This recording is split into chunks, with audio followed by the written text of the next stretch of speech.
శ్రీ గురుభ్యో నమః. శ్రీ మహాగణాధిపతయే నమః. శ్రీమాత్రే నమః. శృతి స్మృతి పురాణానాం ఆలయం కరుణాలయం నమామి భగవత్పాద శంకరం లోక శంకరం. భగవత్పాద శంకరులు మనకి అమ్మవారి యొక్క రూపాన్ని శిరస్సు నుండి పాదాల వరకు ఉండేటటువంటి దాన్ని ఒక్కొక్క శ్లోకంలో వర్ణన చేస్తూ ఉన్నారు.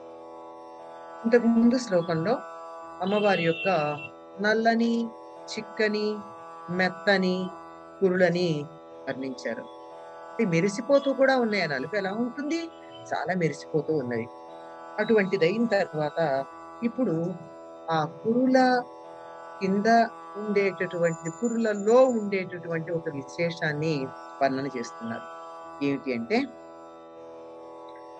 తనోతు క్షేమం నస్తవ వదన సౌందర్యలహరీ పరివాహ స్రోత సరణిరివ సీమంత సరణి వహంతి సింధూరం ప్రబల కబరీ భారతి మిరద్విషాం బృందై మందీకృతమివ నవీనార్క కిరణం. అమ్మవారి జుట్టు మధ్యలో ఉండేటటువంటి పాపట వర్ణన ఇది. ఈ పాపట ఉండడం వల్లనే స్త్రీలని సీమంతిని అనేటటువంటి పేరుతో పిలుస్తారు. సీమంతము అంటే పాపట. ఓ జగజ్జనని అమ్మా, నీ ముఖ సౌందర్య ప్రకాశ ప్రవాహము ప్రవహించటానికి వీలుగా ఉండే కాలువలాగా నీ పాపట మధ్యలో ఉన్నటువంటి దారిలాగా నీ పాపట కనపడుతూ ఉంది. అంటే పాపట దారి ఎలా ఉందంటే, ముఖంలో ఉండే ప్రకాశం అనేటటువంటి ప్రవాహం ప్రవహించటానికి వీలుగా ఇక్కడి నుంచి ఇలా ఒక దారిలాగా పాపిడి కనపడుతూ ఉంది. దానికి అటు ఇటు దట్టంగా ఉన్నటువంటి నీ కురుల సమూహం, నీ జుట్టు యొక్క సముదాయం ఏదైతే ఉందో అది కటిక చీకటి రూపంలో రెండు వైపులా బృందంగా తీరి ఉన్న శత్రువులలాగా కనపడుతోంది. వాటి మధ్య బందీగా చిక్కపడిన ప్రాతకాల సూర్యకిరణాల్లాగా నీ పాపటలో నువ్వు ధరించినటువంటి సింధూర రేఖ కనపడుతూ ఉంది. అటువంటి సింధూర రేఖలో ఉండే నీ పాపట మాకు నిత్యము శుభ సౌభాగ్య యోగ క్షేమాలని కలిగించుగాక అని ప్రార్థిస్తున్నారు. అంటే ఇక్కడ చూడండి ఏం కనపడుతోంది అంటే, అమ్మవారి రూపాన్ని వర్ణిస్తున్నారు కదా. ముందుగా ధరించినటువంటి మకుటం కనపడింది, కిరీటం కనపడింది. అర్ధగోళాకారంలో ఉండేటటువంటి కిరీటం ఉంది. ఆ కిరీటానికి 12 మణులు ఉన్నాయి. ఏమిటా మణులు అంటే, ఆ 12 మణులు ద్వాదశాదిత్యులు. వాటి కాంతి ప్రసరించటం వల్ల అమ్మవారి పాలనలో ధరించినటువంటి చంద్రరేఖ పారదర్శకంగా ఉంటుంది కదా, వెన్నెలతో ఉండేది తెల్లగా. దానిలో ప్రతిఫలించటం చేత అనేక రంగులు వచ్చి ఆ రంగులు ఒకదానితో ఒకటిలా సమ్మేళనం చెందడం వల్ల చిత్ర విచిత్రమైనటువంటి రంగులు ప్రసరించిన, మనం కెరిడియోస్కోప్ అంటూ ఉంటామే, అట్లా ఉన్నటువంటి ఆ కిరీటం కింద నల్లని, మెత్తని, నున్నని, మెరుస్తూ ఉన్నటువంటి జుట్టు ముడి ఉంది. దాన్ని ఎవరు చూస్తారో వారికి పాపములన్నవి లేకుండా పోతాయి. అమ్మవారి కబరీ బంధు. ఇంకా ఆ జుట్టులో ఏముందయ్యా అంటే, జాగ్రత్తగా గమనించినట్టయితే ఆ కిరీటం లోపల నుండి ఉన్నటువంటి ఈ శిరోభాగంలో అమ్మవారి యొక్క పాపిడి కనపడుతుంది. అనుకోవచ్చు ఇక్కడ దాకా పెట్టి ఉండొచ్చు కిరీటం, ఈ మధ్య భాగంలోంచి కనపడుతుందో, లేదా కిరీటం లోపల నుండే కనపడుతుందో. సింధూరంతో నిండి అమ్మవారి పాపిడి కనపడుతుంది. చూసుకోండి, ఒక రూపాన్ని ఇలా తల ఉంది, నల్లని జుట్టుంది, మధ్యలో పాపిడి ఉంది. ఆ పాపిట్లో సింధూరం ఇక్కడి నుంచి ఇక్కడికి ఎంత దూరం ఉంటుందండి? పాపిడి చివరి దాకా ఉంటుంది. మాడుపట్టు అంటారే, అక్కడి దాకానే ఉంటుంది అని సీమంతము, సీమాంతము అనేటటువంటి పేర్లతో పిలుస్తారు. ఇది చివర సీమ, ఒక సరిహద్దులాగా ఉండేటటువంటిది.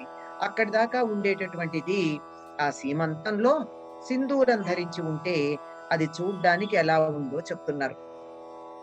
ఇది మనకు కనపడేటటువంటి రూపం. ఈ కనపడేటటువంటి దానిలో ఉన్నటువంటి విశేషాన్ని గ్రహించగలిగినటువంటి వాడు మామూలుగా అయితే కవి. కానీ ఈయన కవి మాత్రమేనా? అందులో ఆయనకి అత్యద్భుతమైనటువంటి యోగ రహస్యాలు కనపడుతున్నాయి. మామూలు వేదాంతం కాదు. వేదాంతాన్ని మించి, అంటే దాన్ని వేదాంతం అనే పదంతో వాడుతూ ఉంటాం మనం అన్నింటినీ కూడా. యోగ శాస్త్ర రహస్యాలు కనపడుతున్నాయి. ఏమిటది అంటే, ఈ జుట్టు, నల్లగా ఉన్నటువంటి ఈ జుట్టుందే, ఈ జుట్టు శత్రువులు, చీకట్లు అనేటటువంటి శత్రువులు. ఈ మధ్యలో ఉన్నటువంటిది సింధూరం, ఎర్రని ఎరుపు, మిరప పండు ఎరుపు ఉంటుందండి. ఇక్కడ మళ్ళీ చెప్తున్నాను, సింధూరం కాదు, సింధూరం కాదు, సింధూరము, సింధూరము అనాలి. మనం మామూలుగా అమ్మవారి లలితా సహస్రనామ పారాయణ చేస్తూ సింధూర అరుణ విగ్రహం అని చదువుతాం తప్ప సింధూరం అంటే ఏనుగు. సింధూరం అన్నా ఏనుగ. మనం పాపిట్లో ధరించేటటువంటిది సింధూరం, ఒత్తుండదు. ఉత్తర దేశీయులకి వివాహమైంది అనడానికి సంకేతం పాపట్లో సింధూరం. మాంతేపే సింధూర్ అంటారు వాడు. అంటే ఇక్కడ ఈ సింధూరం పెట్టినట్టయితే అది వివాహమైన దానికి చిహ్నం. ఈ బొట్టు పెట్టుకోవడం అన్నది, నేను భగవంతుడిని నమ్ముతున్నాను, నాకు విశ్వాసం ఉంది అనే ఆజ్ఞా చక్రాన్ని ఇక్కడ మనం రోజు ప్రచోదన చేసుకోవడం, సూర్యుడి నుండి వచ్చేటటువంటి హిరణ్య నాడీ సంబంధమైనటువంటి వెలుగుని గ్రహించటానికి వీలుగా ఎర్రని కుంకుమ ధరించడం అన్నది, ఇది అందరూ స్త్రీ పురుష వయో భేదం లేకుండా అందరూ చేసేటటువంటి పని. వివాహమైన దానికని చిహ్నంగా ఉండేది మాత్రం ఇక్కడి నుంచి ఇలా పెట్టుకునేటటువంటి సింధూరం. ఉత్తర దేశీయులందరికీ చూడండి ఆ సింధూరం ఉంటుంది. ఎర్రని ఎరుపు, పండు మిరప ఎరుపు, బాగా మండుతున్నంతటి ఎరుపులో ఉంటుంది. అటువంటి సింధూరం ఇక్కడి నుంచి ఇక్కడ దాకా ఉంటుంది. అంటే ఆవిడ కొంచెం ఎక్కువే పెట్టుకున్నట్టుంది. ఇది ఎలా ఉంది చూడ్డానికి అంటే, ఇది నవీనాక్క కిరణం, కొత్తగా వచ్చినటువంటి ఒక్క సూర్యకిరణం. ఎక్కువ కాదు, కిరణాల సముదాయం కాదు, కిరణ పుంజం కాదు, ఒక్క కిరణం. నవీన, కొత్తది, ఇంకా చిన్న పిల్ల, పసి కిరణం. అంతే కదా, అప్పుడే ఉదయిస్తున్న సూర్యుడికే కదా అటువంటి ఎర్రని ఎరుపు ఉంటుంది. అది కాస్త కాస్త సూర్యుడు పెద్దవాడవుతున్న కొద్దీ, అంటే కొంచెం పైకి వస్తున్న కొద్దీ ఆ ఎర్రని ఎరుపు కాస్త నారింజ రంగుకి, అది కొంచెం ముదురు పసుపు రంగుకి, ఆ తర్వాత పసుపు, లేత పసుపు, చివరికి తెలుపు రంగులో మారిపోతుంది. మనం జాగ్రత్తగా గమనించినట్టే కనపడుతుంది. ఆ వివరాలు కావాలి అంటే, తెల్లని గోడని గనక సూర్యోదయ సమయంలో ఆ సూర్యుడు ఎదురుగా వచ్చేటట్టుగా ఓ తెల్లని గోడ ఉంటే దాని మీద కనపడుతుంది. లేదంటే చాలా దట్టంగా ఉండే తెల్లని వస్త్రం ఒకటి వేసి చూడండి, సూర్యుడు ఉదయించేదానికి ఎట్ట ఎదురుగా ముందు కనపడేటటువంటి రంగులు అలా అలా అలా అలా తెలుపుగా మారిపోవడం గమనించవచ్చు. కనుక అంతటి ఎరుపు రంగులో సూర్యకిరణం ఉంది అంటే అది అప్పుడే ఉదయిస్తూ ఉన్నది పసి కిరణం, చిన్నది. ఇంకా దానికి నేర్పరితనం రాల. అటువంటి కిరణాన్ని బంధించాలి అని చెప్పి ఇటుపక్క అటుపక్క ఎవరు వీళ్ళు? ద్విషాం, శత్రువులు. తిమిర ద్విషాం, చీకట్లు అనేటటువంటి శత్రువులు. ద్విషాం బృందైర్బందీకృతమివ, బృందాలుగా మారి బందీకృతం అంటే దాన్ని పూర్తిగా ఇలా బంధించేసేయాలి అని చెప్పి సిద్ధంగా ఉన్నట్టుంది. అందులో రెండు విషయాలు ప్రతిపాదించారు. ఒకటేమో అమ్మవారి పాపట ముఖంలో ఉండేటటువంటి కాంతి ప్రవహించి వెళ్ళడానికి వీలైనటువంటి కాలువలాగా ఉంది అని ఒకటి. రెండోది, ఇటు అటు ఉన్నటువంటి నల్లని జుట్టు, నలుపెప్పుడు చీకట్లతోనూ శత్రువులతోనూ పోలుస్తాం కదా, అలా నల్లగా ఉన్నటువంటి ఆ జుట్టు చీకట్లలాగా ఉందిట. ఆ చీకట్లు ఎవరిని శత్రువుగా భావిస్తాయి? చీకటికి శత్రువు వెలుగు. ఏ క్షణాన వెలుగు వచ్చిందో ఆ క్షణాన చీకట్లన్నీ పక్కకి వెళ్ళిపోవాల్సి ఉంటుంది. అలా పక్కకి వెళ్ళిపోయినటువంటి చీకట్లు మమ్మల్ని ఆ పారద్రోలాడు అనేటటువంటి బాధతో సూర్యుడి మీద ప్రతీకారం తీర్చుకోవడానికి సిద్ధంగా ఉంటాయి. కానీ తీర్చుకోగలవా? సాధ్యమయ్యే పని కాదు కదా. సూర్యుడి మీద చీకటి ప్రతీకారం తీర్చుకోలేదు. సూర్యుడు వస్తే చీకట్లు వెళ్ళిపోతాయే గాని, చీకట్లొచ్చి సూర్యుడిని కప్పేయలేవు. చీకట్లు వ్యాపించాలంటే సూర్యుడు లేకుండా ఉండాలంతే. అంతేగాని సూర్యుడిని చీకట్లేమీ చెయ్యవు. మరి లోపల మాత్రం ఆ ప్రతీకారం బాగా ఉంటుంది. ఏదో రకంగా ఎప్పుడో ఒకప్పుడు తప్పనిసరిగా సూర్యుడి మీద తమకున్నటువంటి పగ లేక కక్ష, కసి తీర్చుకోవాలని ఉంటాయి.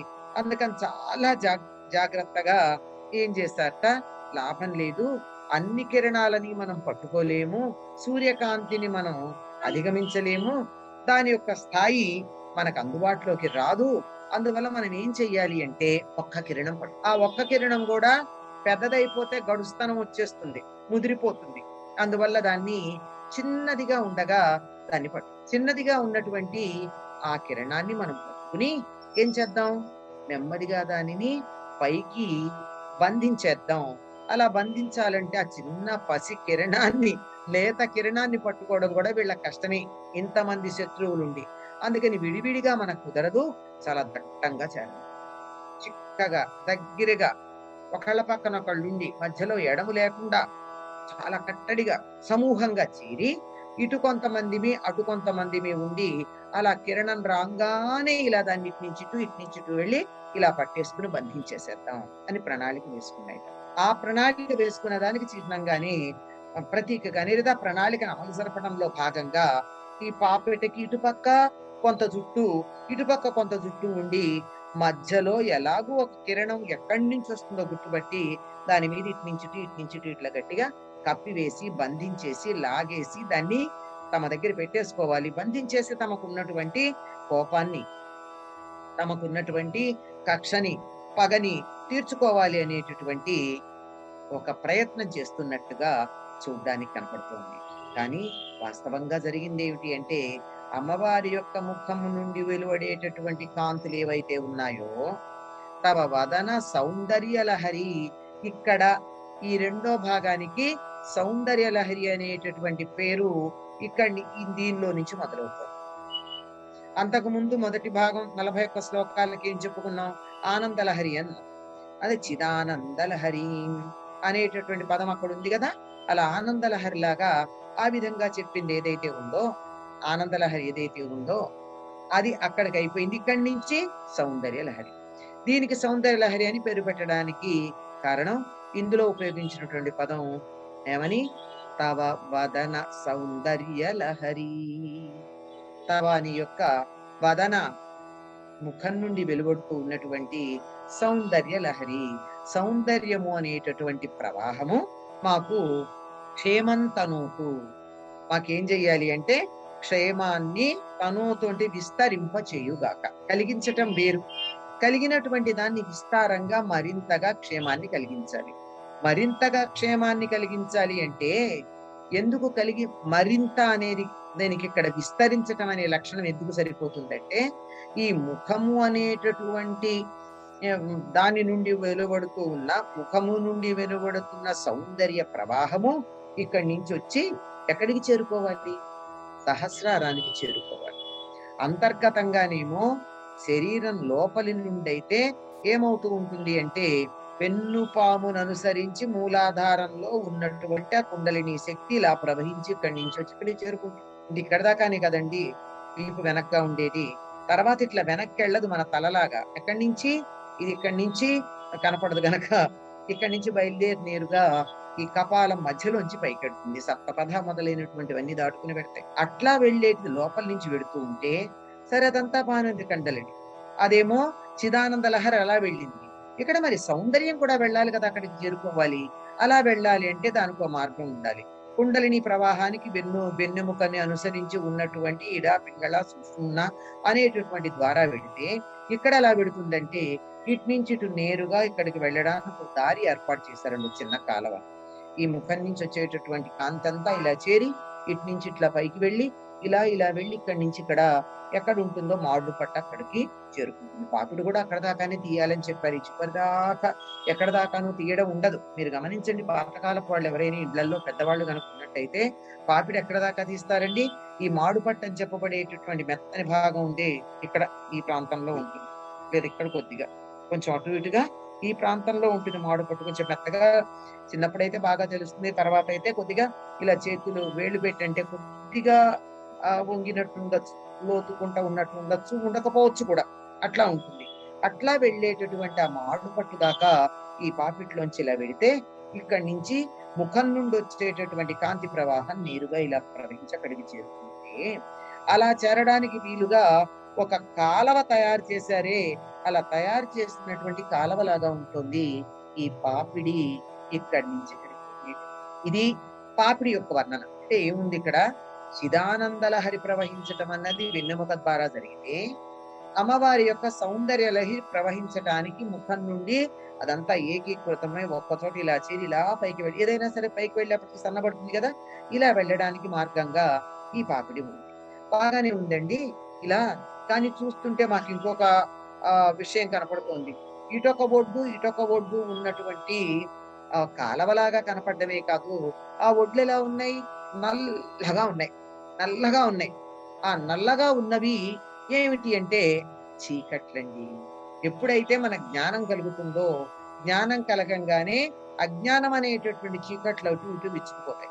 ఆ విచ్చుకుపోయేటప్పుడు ఈ అజ్ఞానం కానీ, ఈ చీకటి గాని మమ్మల్ని దూరంగా పంపించేశారు అనేటటువంటి కోపం కలిగి ఉంటాయి వెలుగు మీద. ఎప్పుడండి లోకంలో కొన్ని ద్వంద్వాలేమో ఒకదానికొకటి పరస్పర పరిపూరకంగా అంటే ah, complementary to each other. C O M P L E not C O M P L I. రాత్రి, పగలు, బొమ్మ, బొరుసు ఇలాంటివన్నీ ఒకదాన్నొకటి పూర్తి చేస్తూ ఉంటాయి. అర్ధనారీశ్వర తత్వంలాగా. మరికొన్ని ఉత్తర, దక్షిణ ధృవాల్లాగా ఒకదాని మీద మరొక్క దానికి ఆహ్, హ్మ్, శత్రుత్వ భావనతో, వ్యతిరేక భావనతో ఉంటాయి. సుఖం, దుఃఖం ఇవన్నీ. ఇలాంటి ఉండేటటువంటి చోట ఎప్పుడైతే ఈ రకంగా వెలుగు చీకట్లను తరిమేసిందో, ఆ చీకట్లన్నీ మనం విడివిడిగా ఉంటే ఈ పని జరిగేటట్టు లేదు. ఒక చోట కలుద్దాం. కలిసి, కలిసికట్టుగా గట్టిగా ఉందాం. ఉండి ఇటునుంచి ఇటు, ఇటునుంచి ఇటు ఒక్కసారిగా కనీసం ఒక్క కిరణాన్ని పట్టుకుందాం. మొత్తం కిరణాల సముదాయాన్నంతా పట్టుకోలేము. ఒక్కటి సూర్యకాంతిని మొత్తం పట్టలేకపోయినా ఒక కిరణాన్ని పట్టొచ్చు కదా! అలా ఒక్క కిరణాన్నైనా పడదామని చెప్పి అవి సిద్ధంగా ఉన్నాయి అని ఇది మరొక్కటి మరొక అర్థంలో చెప్పడం జరుగుతూ ఉంది. అంటే ఇందులో ఒకటి చెప్పేది ప్రధానమైనటువంటిది ఏమిటి అంటే నిజంగా భౌతికమైనటువంటి కంటితో కనపడేదేమో ఇటు అటు చీకట్లుంటే మధ్యలో ఉన్న ఒకే ఒక నవీన అర్క కిరణం కొత్తదైనటువంటి సూర్యకిరణం లాగా ఉన్నది. అది మమ్మల్ని బాగా రక్షించుగాక. పైగా రక్షించటం కాదు, విస్తారంగా రక్షించుగాక, విస్తరింపజేయుగాక. మాకు క్షేమాన్ని అంటే యో యోగము, క్షేమము అని జంటగా ఉంటాయండి. యోగం అంటే లేని వస్తువు మనకి లభ్యం కావడం యోగం. యోగం అంటే కలయిక కదా! అది లేదు, ఇది లేదు అనుకుంటే ఆ లేనటువంటిది మన దగ్గరికి వచ్చి మన దగ్గరికి చేరుకోవడం యోగం. వచ్చినటువంటిది స్థిరంగా మన దగ్గర ఉండిపోవడం క్షేమం. భద్రంగా ఉండడం. అందుకే యోగక్షేమం. మనం కావాలనుకుని మన దగ్గర లేనటువంటిది మన దగ్గర చేరడం ఒకటైతే, చేరినటువంటిది మళ్ళీ అటు ఇటు వెళ్ళిపోకుండా మన దగ్గరే భద్రంగా ఉండడం మరొకటి. ఈ 2 కలిపి ఉండేటటువంటి యోగక్షేమం అనేటువంటిది మనకి కృష్ణుడు మనకి చెప్పినటువంటి మాట. కృష్ణుడే కాదండి. ఆ రూపంలో చెప్పిన మనం నమ్మినటువంటి దైవం గాని, మన గురువు గాని ఎవరైనా సరే వాళ్ళు చేసేటటువంటి పని మన యోగాన్ని, క్షేమాన్ని చూస్తారు. మనకేం కావాలో దాన్ని సమకూరుస్తారు. వచ్చినటువంటిది మళ్ళీ అటు ఇటు చెల్లాచెదరై పోకుండా స్థిరంగా మన దగ్గర ఉండేటట్టుగా చేయడం జరుగుతూ ఉంటుంది. అటువంటి క్షేమం ఏదైతే ఉందో మాకు లభ్యమైనటువంటి జగన్మాత యొక్క అనుగ్రహం ఏదైతే ఉందో అది ఇటు అటు చెల్లాచెదరు కాకుండా తప్పిపోకుండా స్థిరంగా ఉండేటట్టుగా చూడ్డానికి ఉన్నది అని. అది ఎందుకు అది విస్తరించటం అనే మాట ఇక్కడ ఎలా సరిపోయింది అంటే, ఇక్కడ ప్రవహిస్తోంది కదా! లహరి. లహరం అంటే ఆహ్, అల లహరి అంటే అలలు కలిగినది. అలలు కలిగినటువంటి ఇది ఏమవుతోంది అంటే, విస్తరిస్తూ ఉన్నది. ఇక్కడి నుంచి ఇక్కడికి ప్రవహిస్తోంది. ఈ ప్రవాహం అన్నది విస్తరించడమే కదా! చెరువులో నీళ్ళే ఉంటాయి. ఉన్న చోట ఉంటాయి. కథలో స్థిరంగా ఉంటాయి. కానీ ఒక నదిలో నీళ్లు, ఒక సెలయేట్లో నీళ్లు, ఒక కాలవలో నీళ్లు ఒక చోట ఉండవు గదా! ఇక్కడ ఉన్నటువంటివి అలా ముందుకు సాగి, సాగి, సాగి విస్తరించటం అన్నది జరుగుతూ ఉంటుంది. నీ ముఖము, నీ వదనము, వదనమన్నా ముఖమే. వదనము అంటే ముఖం. నీ ముఖము అనేటటువంటి దానికి ఉన్న సౌందర్యం ఏదైతే ఉందో, ఆ సౌందర్యం, సౌందర్య ప్రవాహం లహరీ పరీవాహ స్రోత సరణిరివా. ఒక్క పదం వాడలేదండి. ఇన్ని పదాలు ఇందులో చెప్పారు. పరీవాహము అంటే కాలువ, లహరి అలల యొక్క వెల్లువ, స్రోతః నీటి ప్రవాహంలాగా పారుతున్న, సరణి ఇవ దారిలాగా ఉన్నది సీమంత సరణి. చూసారా? ఎన్ని ఏ ఒక్కటి చెప్పినా ఈ అర్థం సరిపోయేదానికి ఇన్నింటిని చెప్పారు. ఏమి అంటే అలల ప్రవాహం, కాలవ, ప్రవహిస్తూ ఉన్నటువంటిది, పారుతూ ఉన్నటువంటిది. కాలవలో నీళ్లు పారకుండా కూడా ఉండొచ్చు. ఒకే చోట కదలకుండా కూడా ఉండొచ్చు. పారుతూ ప్రవహిస్తూ ఉన్నటువంటిది సరణి దారి, దారిలాగా కనపడుతూ ఉంది. సీమంత సరణిహి ఆ పాపిట యొక్క దారి. అంటే ఈ ముఖం అనేటటువంటి దాని నుండి వచ్చే కాంతి ఏదైతే ఉందో, సౌందర్య ప్రవాహము, ఆ సౌందర్య ప్రవాహం ఇలా బయలుదేరి ఇక్కడి నుంచి ఈ కాలవలో సౌందర్య ప్రవాహమేమో అలలు కలిగినటువంటి ప్రవాహం, పాపిడేమో కాలవలాగా ఉంది. ఆ కాలవలాగా ఉన్నటువంటి ఈ పాపిడ అనేటటువంటి పాపట అంటారు, మనం తెలుగులో పాపిడి అంటాం. ఈ పాపిడి అనేటటువంటి దారిలో ప్రవహిస్తూ ఉంది. చూడ్డానికి ప్రబల దట్టం. ఇక్కడ ప్రబల అన్న పదం వాడారు. ఎందుకంటే ఎంతో బలం ఉంటే తప్ప శత్రువులు తమ శత్రువుని పట్టుకోలేరు. కానీ ఇవి మాత్రం సూర్యుడు వస్తే పారిపోతాయే తప్ప గట్టిగా ఉండలేవు. ఈసారి కొంచెం జాగ్రత్త పడి బాగా బలంగా మనం ఉండి దాన్ని పట్టుకుందాము అనేటటువంటి ఆలోచన చేయడం జరిగింది గనక అట్లా ఉన్నటువంటి దాన్ని బందీకృతం. అట్లాంటి తిమిర ద్విషాం బృందై.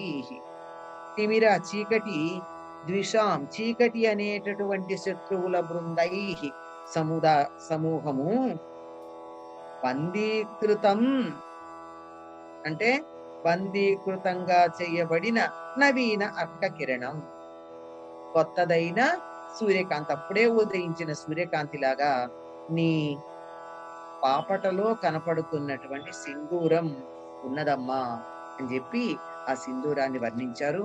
కనపడేటటువంటి రూపంలో ఉండే అందం ఒకటైతే దాంట్లో ఉండేటటువంటి అసలు సౌందర్యం ఏదైతే ఉందో, సౌందర్యం అంటే మనకు చెప్తున్నది భౌతికమైనటువంటి రూపరేఖల గురించి కాదు కదా మనం చెప్తోంది. సౌందర్యం అన్నది ఆత్మకి సంబంధించింది. అదే కదా ఇక్కడ అసలైన సౌందర్యంగా మనం పరిగణించి చెప్పుకుంటూ ఉన్నది.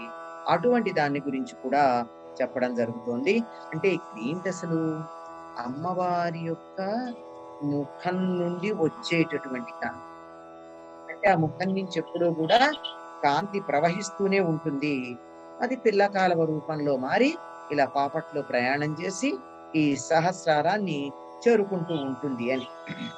అయితే ఇక్కడ మనకి లలితా రహస్యనామ సహస్రంలో కనపడేటటువంటి కొన్ని నామాలు కనపడుతూ ఉంటాయి. సింధూరీకృత పాదాబ్జధూళిక అని చెప్తూ ఉంటారు. ఎవరి చేత?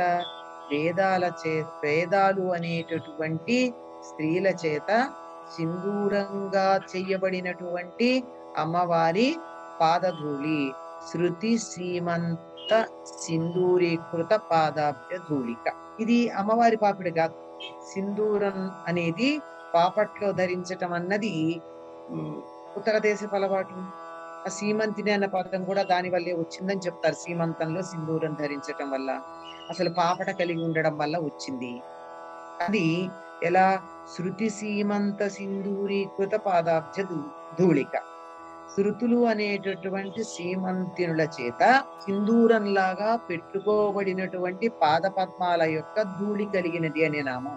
ఇది కూడా ఎంత బాగుంటుందో, వీటన్నిటినీ ఒక చక్కగా చిత్రాలుగా వేసుకోవడానికి కనపడుతూ ఉంటాయండి. గొప్ప ఒక్కొక్క శ్లోకానికి ఒక్కొక్క చిత్రం మన కళ్ళ ముందు కనపడుతూ ఉంటుంది. నిజంగా చిత్రకారులు ఉన్నట్టయితే ఇన్ని శ్లోకాలకి ఇన్ని శ్లోకాలు వేశారు. అమెరికన్ యూనివర్సిటీలో ఈ 100 శ్లోకాలకి 100 చిత్రాలు కనపడతాయట. ఎవరన్నా వెళ్ళినట్టయితే చూసి రావచ్చు ఆ యూనివర్సిటీ.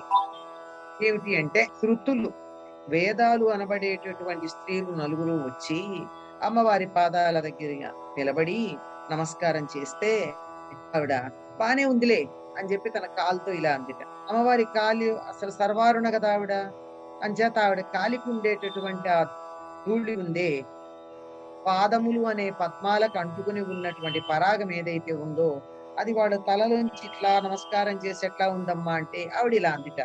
అనేటప్పటికి అమ్మ పాదధూళి వాటి ఆ వేదములు అనే స్త్రీల యొక్క పాపట్లో పడిందిట. బానే ఉంది అని మనం ఏదో టిక్ మార్క్ పెడుతూ ఉంటామే, బాగుంటే పరీక్షలు దిద్దేటటువంటి ఉపాధ్యాయులందరికీ తెలుసు. ఎర్ర సిరాతో ఇలా టిక్ పెడతాం బాగానే ఉంది అని చెప్పడానికి. ఆ విధంగా ఒక్కొక్క వేదం అనేటటువంటి సీమంతిని వచ్చి నమస్కారం చేస్తుంటే బాగుందిలే అని చెప్పి ఆవిడ వాటిని టిక్ మార్క్ పెట్టినట్టుగా ఉన్నాయి అని చెప్పి అమ్మవారి యొక్క పాదధూళిని గురించి వర్ణించటం ఉంది. శృతి సీమంత సింధూరి కృత పాదాబ్జధూళిక అనే నామం.